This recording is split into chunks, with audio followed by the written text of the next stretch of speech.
കുമ്പളയിലെ higher secondary സ്കൂളിലാണ് കഴിഞ്ഞ ദിവസം മൈം നടത്തുകയും അതിൽ പലസ്തീൻ അനുകൂല ഒരു സാഹചര്യം വരികയും പെട്ടെന്ന് അധ്യാപകർ കർട്ടനിടുന്ന സ്ഥിതി ഉണ്ടായി. അത് വലിയ വിവാദമായി. വീണ്ടും ഇന്ന് ആ മൈം അവതരിപ്പിക്കാൻ അവസരം നൽകുകയായിരുന്നു. ഇതാണ് മൈമിൻ്റെ ദൃശ്യം.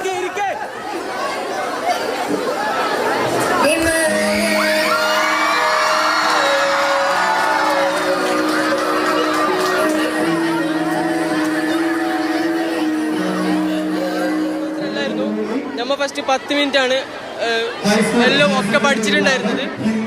ഇപ്പോൾ അത് 5 മിനിറ്റിലേക്ക് റൂള് ഭാഗമായതുകൊണ്ട് നമ്മൾ അതേ റൂളിൽ കളിച്ചു.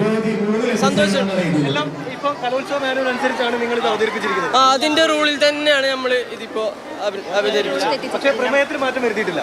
ഇല്ല ഒരു തൃപ്തരാണ്.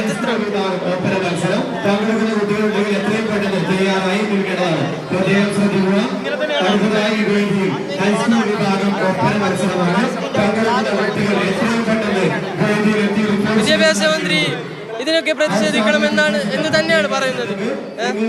അതെന്താന്ന് പറഞ്ഞാൽ കർട്ടൻ ഇടുന്നത് ബോറായി പോയിരുന്നു. ഇപ്പോൾ നമുക്ക് എല്ലാവർക്കും ഓക്കെ, നല്ല സന്തോഷമുണ്ട്. എല്ലാവർക്കും നല്ല രീതിയിൽ പെർഫോമൻസ് ചെയ്താൽ പറ്റി. സ്കൂളിൽ മാത്രം അറിയേണ്ട കാര്യം എല്ലാവർക്കും മീഡിയക്കാരാണ്. നിങ്ങൾക്ക് എല്ലാവർക്കും ഞങ്ങളെ ഒരു താങ്ക്സ്. എല്ലാവർക്കും നന്ദി. വളരെ സന്തോഷമുണ്ട്. ഞങ്ങൾ ഒരു കൂടെ തെറ്റിക്കാതെ നിയമം ഫുള്ള് പാലിച്ചിട്ടല്ല കളിച്ചിരുന്നത്. ഇങ്ങനെ ഒരു അവസരം കിട്ടുമെന്ന് പ്രതീക്ഷിച്ചില്ല. അന്ന് ആ സംഭവം ഉണ്ടായാൽ കിട്ടിയാൽ വളരെ സന്തോഷം. നിങ്ങൾക്ക് എല്ലാവർക്കും വളരെ നന്ദി. യാതൊരു തരത്തിലുള്ള വിവാദങ്ങൾ ഉണ്ടാക്കാത്ത രീതിയിൽ കൃത്യമായ കലോത്സവ മാനുവൽ പാലിച്ചുകൊണ്ട് തന്നെയാണ് വിദ്യാർത്ഥികൾ ഇത്തവണ മൈം നടത്തിയത് എന്നതിനാണ് ഏറ്റവും പ്രധാനപ്പെട്ട ഒരു കാര്യം. കൃത്യമായി എന്താണോ കലോത്സവ മാനുവലുകൾ പറയുന്നത് ആ രീതിയിൽ തന്നെ അവർക്ക് പറയാനുള്ളത് അവർ പറഞ്ഞു. തങ്ങൾക്ക് ഇത്തരത്തിലൊരു അവസരം ഒരുക്കി തന്നതിന് സർക്കാരിനോട് നന്ദി പറയുന്ന കുട്ടികളാണ് നമ്മളിപ്പോൾ കണ്ടത്. അത്തരത്തിൽ കുട്ടികളുടെ ഇടയിൽ നിന്ന് പോലും പരിപാടി കഴിഞ്ഞതിന് ശേഷം പലസ്തീൻ അനുകൂല മുദ്രാവാക്യങ്ങൾ ഉയർന്നു വരുന്ന ചില കാഴ്ചകൾ നമ്മൾ കണ്ടു. എന്നാൽ കൃത്യമായി ഏതെങ്കിലും തരത്തിലുള്ള മറ്റ് വസ്തുക്കളൊന്നും തന്നെ ഉപയോഗിക്കാതെ കൃത്യമായ രീതിയിൽ മാനുവൽ പാലിച്ചുകൊണ്ട് തന്നെയാണ് യാതൊരു തരത്തിലുള്ള സംഘർഷാവസ്ഥ പുറത്തുണ്ടായിരുന്ന ഒരവസ്ഥയുണ്ടെങ്കിലും അത് കൃത്യമായ രീതിയിൽ ഉപയോഗിച്ചുകൊണ്ട് തന്നെയാണ് ഈ കുട്ടികൾ പരിപാടി നടത്തിയത് എന്നതിനാണ് നമുക്ക് മനസ്സിലാക്കാൻ സാധിക്കുന്നത്. ഇനി വരുന്ന മണിക്കൂറുകൾക്ക് BJP പ്രതിഷേധം നടക്കാൻ പോവുകയാണ്. അപ്പോൾ ഇനി അത്തരത്തിൽ ഏതെങ്കിലും തരത്തിലുള്ള ഒരു സംഘർഷാവസ്ഥ ഇനി ഉണ്ടാകുമോ എന്നുള്ള കാര്യം കൂടിയാണ്. കുട്ടികൾ പ്രധാനമായി ഉന്നയിച്ചത് 2 കാര്യങ്ങളാണ്.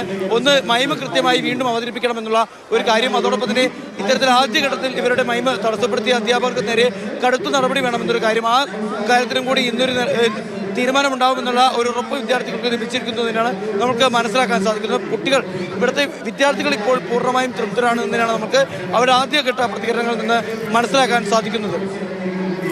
ശരി, സാരംഗ് സുരേഷാണ് വിവരങ്ങൾ നൽകിയത്. അവിടെ പലസ്തീൻ അനുകൂല മുദ്രാവാക്യം വിളിക്കുകയാണ് കുട്ടികൾ.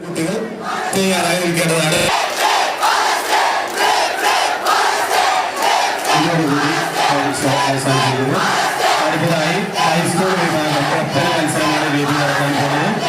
പങ്കെടുക്കുന്ന കുട്ടികൾ അത്രയും പെട്ടെന്ന് റിപ്പോർട്ട് ചെയ്ത് അറിയിക്കുന്നു. ശ്രദ്ധിക്കുക. അടുത്തതായി വേദിയിൽ ഹൈസ്കൂൾ വിഭാഗം ഒപ്പന മത്സരം. സാരംഗ്, ഈ പ്രതിഷേധ സാഹചര്യം എങ്ങനെയാണ്? ഈ സ്കൂൾ കലോത്സവമാണ്, അതൊരു സംഘർഷമൊക്കെ ഉണ്ടാകുന്നത് വളരെ കഷ്ടമാണ്. പ്രതിഷേധങ്ങൾ ഉണ്ടാകുമെന്ന് ഉറപ്പാണോ, അതോ പാർട്ടികളിൽ നിന്ന് പിന്മാറുന്നുണ്ടോ? ഒരു സ്കൂൾ കലോത്സവം എന്ന നിലയ്ക്ക് അതിനെ തൽക്കാലം വിട്ടുകളയാൻ തീരുമാനിക്കുന്നു പോലും ഇല്ലേ? ദിവിഷ് നേരത്തെ സൂചിപ്പിച്ച ദിവിഷ് ഇപ്പോൾ BJPയുടെ പ്രതിഷേധ മാർച്ച് ഇവിടെ എത്തിയിട്ടുണ്ടെന്ന് തന്നെയാണ് നമുക്ക് മനസ്സിലാക്കാൻ സാധിക്കുന്നത്. നേരത്തെ തന്നെ വലിയ തോതിലുള്ള ഒരു പോലീസ് ബന്ദോബസ്ത് ഇവിടെ ഉണ്ടാക്കി വെച്ചിരുന്നു. കാരണം അത്തരത്തിൽ യാതൊരു തരത്തിലുള്ള ക്രമസമാധാന പ്രശ്നങ്ങളും കൂടെ ഇവിടെ ഉണ്ടാവരുത് എന്നുള്ള നിർദ്ദേശം ജില്ലാ പോലീസ് മേധാവിയുടെയും അതോടൊപ്പം തന്നെ ജില്ലാ കളക്ടറുടെ ഭാഗത്തു നിന്നും കൃത്യമായി ഈ കുമ്പള CI അടക്കമുള്ള പ്രദേശത്തെ പ്രധാനപ്പെട്ട പോലീസ് ഉദ്യോഗസ്ഥർക്കൊക്കെ തന്നെ അത്തരത്തിലുള്ള നിർദ്ദേശങ്ങൾ ലഭിച്ചിരുന്നു. നേരത്തെ ദിവിഷ് സൂചിപ്പിച്ചതുപോലെ തന്നെയാണ് സർഗാത്മകമായി മാറേണ്ട ഒരു സ്കൂൾ കലോത്സവമാണ് ഇത്തരത്തിൽ ഇപ്പോൾ ആളുകൾ 2 വിഭാഗമായി ഈ ഏറ്റുമുട്ടിയതിനെ തുടർന്ന്, അല്ലെങ്കിൽ ഇത്തരത്തിൽ പല രീതിയിലുള്ള അഭിപ്രായങ്ങൾ ഉയർന്നു വന്നതിനെ തുടർന്ന് ഇത്തരത്തിലൊരു പ്രതിഷേധത്തിലേക്കും അത്തരത്തിൽ വലിയ സുരക്ഷ പോലീസിന് ഉണ്ടാക്കേണ്ട തരത്തിലേക്ക് ഒരു തെരഞ്ഞെടുപ്പിന് സമാനമായ രീതിയിലേക്ക് ഉള്ള ഒരു പോലീസ് സന്നാഹം ഇവിടെ കാണേണ്ടി വന്നു എന്നതിനാണ് നമുക്ക് ആളുകളുടെ ഭാഗത്തു നിന്നൊക്കെ തന്നെ ആദ്യഘട്ടത്തിൽ വരുന്ന പ്രതികരണങ്ങളിൽ നിന്ന് മനസ്സിലാക്കാൻ സാധിക്കുന്നത്. ഇപ്പോൾ BJP നേതാക്കൾ മാധ്യമങ്ങളോട് സംസാരിച്ചുകൊണ്ടിരിക്കുകയാണ്. നമുക്ക് അവരുടെ പ്രതികരണത്തിലേക്ക് പോകാം. രാഷ്ട്രീയം കാണിക്കാൻ പാടില്ല. കൊടിയില്ലാത്ത പരിപാടിക്ക് എങ്ങനെ നിങ്ങൾ കൊടിയുണ്ട് എന്ന് പറയുന്നു? അപകടത്തിന് ശേഷമാണ് കൊടി എങ്ങനെയാണ് സിന്ദൂർ ഇന്ത്യ ഇതുവരെ പാലസ്തീനെതിരെ അല്ലെങ്കിൽ പാലസ്തീൻ നമുക്ക് എതിരാണ് എന്ന് എവിടെയെങ്കിലും നിലപാട് പ്രഖ്യാപിച്ചിട്ടുണ്ടോ? അത് പ്രധാനമന്ത്രി എവിടെയെങ്കിലും പറഞ്ഞിട്ടുണ്ടോ? എന്തിനാണ് ഈ സ്കൂളിൽ പാലസ്തീന്റെ മുദ്രാവാക്യം വിളിക്കുകയും പാലസ്തീന്റെ കൊടി പിടിക്കുകയും ചെയ്യുന്നത്? അത് അവരുടെ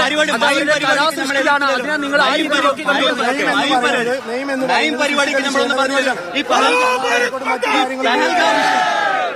വിഷയത്തിൽ എടുത്താൽ കേസെടുക്കുന്ന സർക്കാരുള്ളത് എന്തിനാണ്?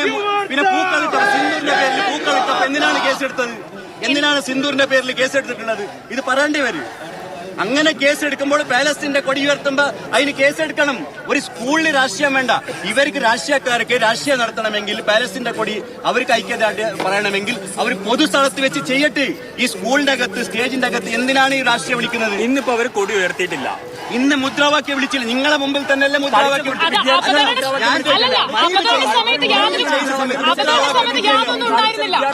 ഞാൻ ചോദിക്കുന്നത്. മുദ്രാവാക്യം വിളിച്ചോ ഇല്ലയോ? അത് മറ്റു കുട്ടികളാണ്. ശരി കുമ്പള